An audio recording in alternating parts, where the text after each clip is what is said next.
हिसार में एक बीजेपी के कार्यकर्ता के ऊपर दो शादियां करने का आरोप लगाया जा रहा है। आपको बता देते हैं जो उनकी पहली पत्नी है वो इस वक्त हमारे साथ मौजूद है और वही उनके पिता के ऊपर अटैक किया जाता है, जिसके बाद मामला काफ़ी ज़्यादा गर्मा गया है। हालांकि अगर बात की जाए इस पूरे मामले की तो यही वो महिला है जिसकी 10 साल की उम्र के अंदर शादी कर दी गई थी। 15-16 साल का जो बीजेपी का कार्यकर्ता बताया जा रहा था उस समय था और इनको जो है गोना करके वहाँ से ले जाया गया था। और साथ ही साथ जो है अगर अब की बात की जाए तो अब आप इनके पिता देख सकते हैं जिनके ऊपर अटैक किया गया है, काफ़ी ज़्यादा चोटें इन्हें लगी हैं। मुझे ये बताइए कि आपके जो पति है वो लगभग कितने साल के अंदर आपसे शादी करके लेकर के गए थे? मेरे को 11 साल की उम्र में लेके गए थे। अच्छा, ज़बरदस्ती ले गए थे मैम उठा के। मेरे माँ बाप तो हाँ नहीं करे थे कि मेरी बेटी में गौना देने लायक नहीं है, अभी मेरी बेटी छोटी है। तो हम 7वें महीने में वो 7वें साल में और या 8वें साल में या 9वें साल में मैं गौना दूंगी। बोले नहीं जी हम लेके जाएंगे, हमारे साथ शादी हुई है आपकी बेटी की, हम ज़बरदस्ती ले जाएंगे, भेजोगे तो ले जाएंगे, नहीं भेजोगे तो ले जाएंगे। फिर उन्होंने पिस्तौल निकाली, पिस्तौल दिखाया मेरे मम्मी पापा को और मेरे को ज़बरदस्ती 2 बंदों ने किडनैप करा और गाड़ी में डाला और लेके चले गए। उस समय आप कहाँ रह रहे थे? उस समय मैं यूपी में रह रही थी, यूपी में रखा गया था मेरे को। फिर 3-4 महीने के बाद मेरे को हिसार में लिया है। हिसार में लाने के बाद मेरे माँ बाप से बिल्कुल भी नहीं मिलने दिया गया। बोले आप अपने मम्मी पापा से नहीं मिलोगे, जो मांगोगे वो ला के देंगे, हम आपको घर में ला के देंगे, आप बाहर नहीं निकलोगे। मैंने कहा चलो कोई बात नहीं, आप मेरे को कुछ भी मतलब खाने का इच्छा है, जो पहनने का इच्छा है, सब कुछ घर में मिल रहा है, मेरे को क्या ज़रूरत है बाहर जाने की, मेरे को कोई ज़रूरत नहीं है, मैं नहीं जाऊँगी। पर मेरा सही ससुराल रहे, आप सही रहो, बस सब कुछ मेरे को अच्छा लगेगा, मेरे को कोई ज़रूरत नहीं है बाहर जाने का। जिस व्यक्ति के ऊपर आरोप लगाए जा रहे हैं, जो जिसे आप अपना पति बता रही हैं, आपको कैसे पता लगा कि उसने दूसरी शादी कर ली है? उन्होंने मेरे हाथ में मैम कोर्ट मैरिज का कागज़ रखा था, तो मैंने कहा ये किस चीज़ का कागज़ है? तो उन्होंने कहा ये कागज़ रख दीजिए, 1 महीने के बाद मुझे दे दीजिएगा। क्या आप पढ़ी लिखी हैं? नहीं, बिल्कुल नहीं पढ़ी लिखी हूँ। फिर वो कागज़ उठा के मैंने भाभी को पढ़ाया, उन्होंने कहा दीदी ये कोर्ट मैरिज करा हुआ है जीजा ने। मैंने कहा नहीं तू झूठ बोल रही है, ये गलत है, ऐसा कर ही नहीं सकता, मेरा पति कभी नहीं करेगा। फिर मैंने वकील को पढ़ाया, वकील था हमारे पास में, घर के पास में ही रहता था। तो वो बोला ये प्रमिला जी आपकी ये कोर्ट मैरिज की कागज़ है, आपके पति ने दूसरी शादी कर ली, आपके होते हुए शादी कर चुका वो। अच्छा। फिर मैंने कहा नहीं ये आप झूठ बोल रहे हो, आपसे भी गलत है, गलत फहमी में हो आप भी। मैं इस बारे में विश्वास नहीं करती। फिर मैं गई महिला थाना में, उनको पढ़ाया, बोली कोर्ट मैरिज का कागज़ है मैम। फिर ये जाके मेरे को बहला फुसला के घर लिया आया, वो कोर्ट मैरिज का कागज़ मेरे हाथ से ले लिया। तो क्या आपके कोई बच्चे भी हैं? मेरे 4 बच्चे थे मैम, जो कि वो 2 बच्चे मेरे, एक गुड़िया थी वो ऐसे एक्सपायर होगी, पता नहीं क्या हुआ उसको, सोती रही, सोती रहेगी, वो उठी नहीं दोबारा। और जो बीच वाला लड़का था वो 11 साल होके नहर में गिर गया। अच्छा। अब पता नहीं किसने गिराया उसको नहर में, क्या हुआ कुछ मेरे को नहीं पता। मैं मेरे भाई की शादी में गई हुई थी उस समय। अभी आपके बच्चे कितने साल के हैं? अब मेरा लड़का, कल बड़ा वाला लड़का 20 साल का हो गया, 26 तारीख को 20 साल का हो गया, और छोटा वाला लड़का 18वें साल में चल रहा है। तो इनके ऊपर अटैक कैसे हुआ? इनके ऊपर अटैक ऐसे हुआ मैम कि 24 तारीख की मेरी तारीख थी। मैंने पापा को मना करा था, पापा जी मेरे साथ मत चलिए क्योंकि मेरा घर वाला दोबारा आप पे हमला कर सकता है। पापा बोले नहीं बेटा मैं तेरे साथ कैसे छोड़ सकता हूँ, जाना पड़ेगा मुझे। 25 तारीख को फिर हमला कर दिया इनके ऊपर। कहाँ पर हुआ आपके ऊपर हमला?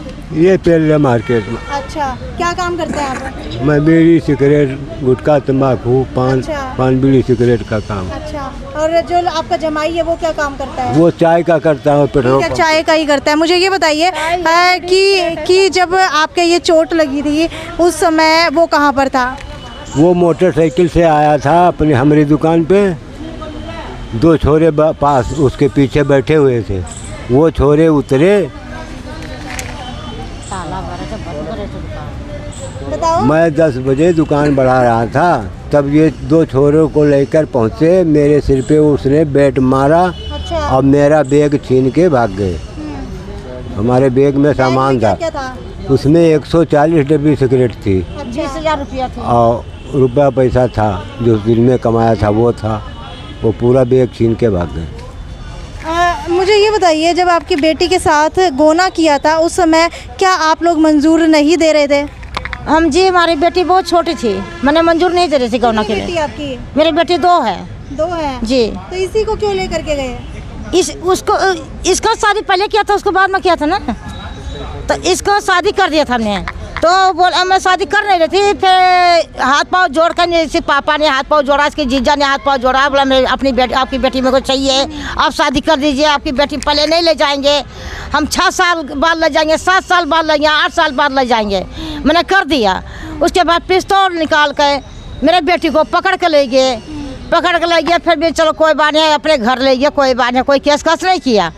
अब उसके बाद जब बेटी हमारे छोड़ दिया गया, दूसरी शादी इसने कर लिया, जब हमने केस उठाया, जब हमारे पति को इस साल में मारा कि बचने वाले नहीं थे ये, फिर मैं पुलिस केस किया, पुलिस ने कोई सुनवाई नहीं किया, कोई सरकार सुनवाई नहीं किया। मेरा गरीब आदमी को सुनवाई तो होती नहीं है।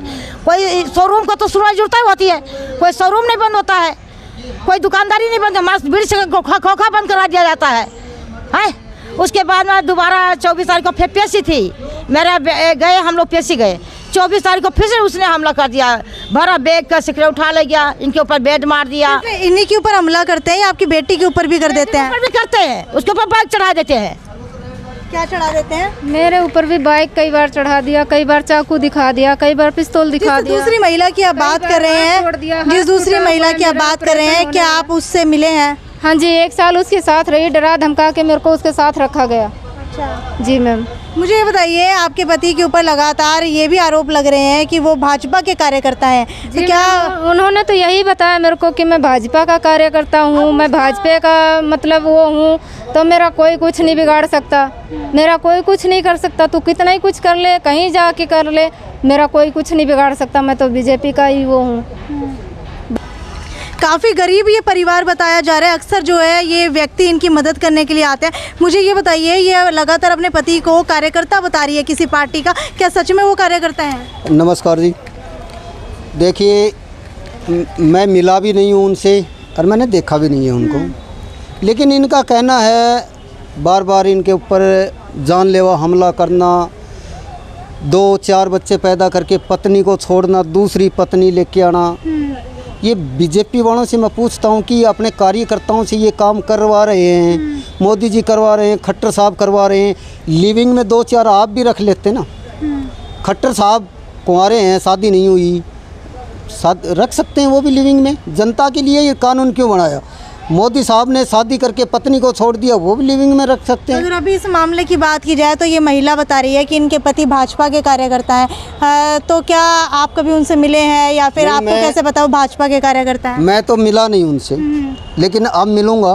पहले मैं इस परिवार को अनिल विज साहब के पास पेश करूंगा। अच्छा, ठीक है, उसके बाद में उनकी देखते हैं, फुटेज निकलवाते हैं। इनका कहना है कि वो कमल गुप्ता जी के साथ रहते हैं, और मैंने बीजेपी वालों से, कई बीजेपी के नेता हैं, उनसे मैंने विधायकों से, इनसे बात करी है, मंत्रियों से, लेकिन वो मना कर रहे हैं कि ऐसा नाम का हमारा कोई बीजेपी का नेता नहीं है। या तो वो बीजेपी का नाम लेके के बीजेपी पार्टी को बदनाम कर रहा है, या फिर वो बीजेपी का है, बीजेपी वाले छुपा रहे हैं ये नेता विधायक कि भाई हमारा नाम लेंगे कि हमारा है, तो ये बात आगे तक जाएगी। और ये बात तो जानी आगे, जनता में फैलनी है और हम तो जनता को दिखाएंगे। कितने सालों से इनका ये मामला चल रहा है? क्योंकि पहले भी हम लोगों ने इसकी कवरेज की थी, पहले भी इनके ऊपर हमला हो चुका है, तो क्या उसके बाद आप लोगों ने कोई एक्शन नहीं लिया? मैंने इनकी 6-7 महीने पहले एक वीडियो देखी थी।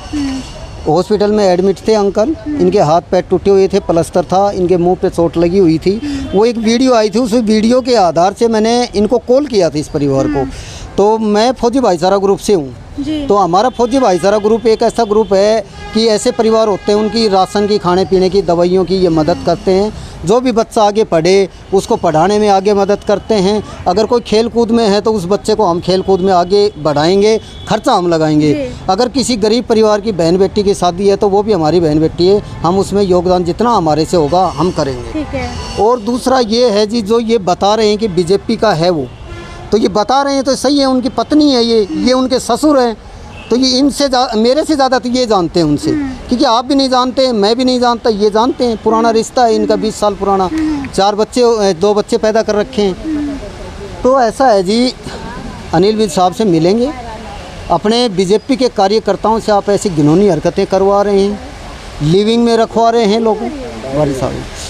आप बीजेपी के नेता कार्यकर्ताओं से, आप अपने नेताओं से ये हरकतें करवा रहे हैं, तो ये अच्छी बात तो है नहीं। आप तो बेटी बचाओ बेटी पढ़ाओ का नारा गलत लगा रखा है आपने, तो ये नारा, इसका मतलब तो ये हो गया बेटी पढ़ाओ 2-4 बच्चे पैदा करो, उसको छोड़ दो, दूसरी लिविंग में रख लो। बीजेपी वालों का तो ये नारा है। बिल्कुल, आपको बता देते हैं ऐसे ही आरोप लगाए जा रहे हैं और कहीं ना कहीं जो है सत्तारूढ़ी पार्टी का कार्यकर्ता भी उस व्यक्ति को बताया जा रहा है। लेकिन अभी की सबसे बड़ी खबर ये है कि गृह मंत्री अनिल विज से मिलने की तैयारी पूरी कर ली गई है। हालांकि ये शख्स जो है बार बार दावा कर रहे हैं कि गृह मंत्री अनिल विज के सामने इन्हें पेश करेंगे, उसके बाद जो भी इस मामले के अंदर बातचीत होती है वो सारी आपको बताएंगे। तब तक वीडियो को ज़्यादा से ज़्यादा शेयर करते रहिए। और ये महिला आप लोगों से कुछ अपील करना चाहती है, इस महिला की अपील जो है गृह मंत्री अनिल विज तक ज़रूर पहुँचाएं। अनिल विज साहब से यही गुजारिश है कि मेरी प्रार्थना ज़रूर सुनी जाए, मेरी माँ बाप की गुहार ज़रूर सुनी जाए, ज़रूर मदद करें।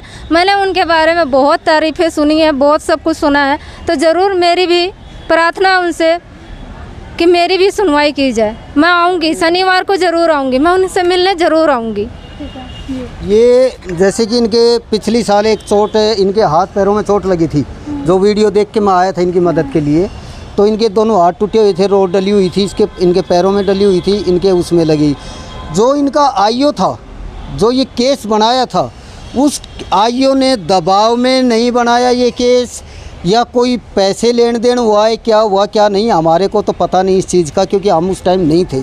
अगर होते तो छानबीन कर लेते, हम ये पता कर लेते। लेकिन इनका केस मैंने पढ़ा, मैंने देखा, इनका केस इतना नॉर्मल बना रखा है कि नॉर्मल चोटें दिखा रखी है।